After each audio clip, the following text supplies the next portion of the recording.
ನಮಸ್ತೆ, welcome to ಕುಸ್ಮಾಸ್ kitchen. ಇವತ್ತು ನಾನು ಮಾಡುತ್ತಿರುವ ಅಡುಗೆ ಸೊಪ್ಪಿನ ಕಡಲೆ ತಂಬುಳಿ.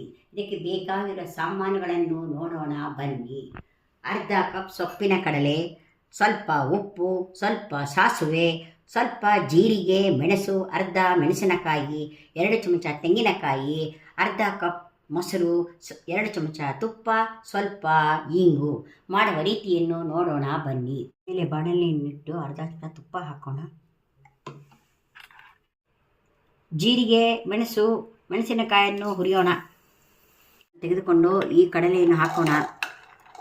ತೆಂಗಿನಕಾಯಿಯನ್ನು ಹಾಕೋಣ. ಜೀರಿಗೆ, ಮೆಣಸು, ಮೆಣಸಿನಕಾಯಿಯನ್ನು ಹಾಕೋಣ. ಉಪ್ಪನ್ನು ಹಾಕೋಣ. ನುಣ್ಣಗೆ ರುಬ್ಬೋಣ. ಆಯಿತು. ಈಗ ಪಾತ್ರೆಗೆ ಹಾಕೋಣ. ಈಗ ಇದಕ್ಕೆ ಮೊಸರನ್ನು ಹಾಕೋಣ. ನಂತರ ಒಗ್ಗರಣೆಯನ್ನು ಕೊಡೋಣ. ಕಡಲೆ ಇಟ್ಟು 1 ಸ್ಪೂನ್ ಎಣ್ಣೆ ಹಾಕಿ ಅದಕ್ಕೆ ಸಾಸಿವೆ ಹಾಕಿ ಇಂಗನ್ನು ಹಾಕಿ ಒಗ್ಗರಣೆಯನ್ನು ಕೊಡೋಣ. ಸಾಸಿವೆ ಸಿಡಿದಿದೆ, ಇಂಗನ್ನು ಹಾಕೋಣ. ಬಗ್ಗಿಸೋಣ. ಸೊಪ್ಪಿನ ಕಡಲೆ ತಂಬುಳಿ ರೆಡಿ ಆಯಿತು. ಇದು ಮಾಡುವುದು ಬಲು ಸುಲಭ. ಮಾಡಿ ನೋಡಿ, ತಿಂದು ಸವಿಯಿರಿ.